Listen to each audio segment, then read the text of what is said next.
Tonight, the government agency keeping track of egg prices says a dozen large grade A eggs cost just shy of $5 on average. Updated numbers come out tomorrow. Our Will Puckett joins us. Will, you're hearing from some ag experts who say you don't necessarily want to go out and buy chickens. Yeah, Casey, saying don't do it because the cost of doing that far exceeds the cost of buying eggs. For many right now, it may seem like a good idea to buy some chickens and have them lay your own eggs at home. But the University of Tennessee Institute of Agriculture says not so fast.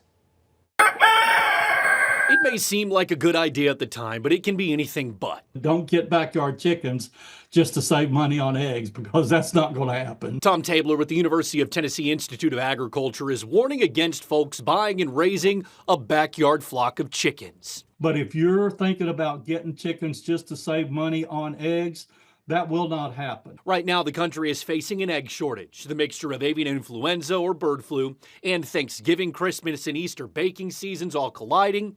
Eggs cost a lot right now. And in the meantime, supply and demand is driving the price of eggs up. The demand is high, the supply is low, so prices go up. Roughly 100 million egg-laying hens have died or been culled, but getting that many back in the chain quickly isn't possible. If we lose a flock of table eggs today, we're looking at minimum of 6 months to replace those birds. Now, as folks look at the expanse of their backyards or property, thinking they'll invest in a flock, Tabler saying it's just not a good idea.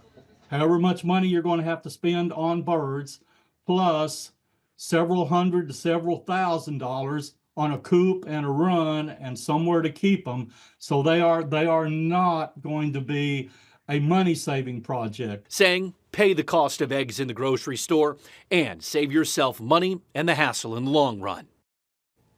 Now, Tabler says this strain of avian influenza or bird flu impacts mainly egg-laying hens, saying the chickens who supply our meat aren't greatly impacted, not as much so as the egg-laying hens. He says, though, if you are interested in researching about your own flock, reach out to your local extension office, Casey. Well, there's belief the bird flu will be an issue all year.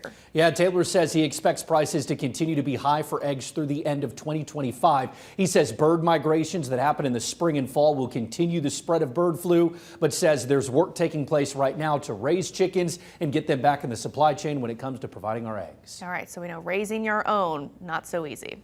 Well, thanks.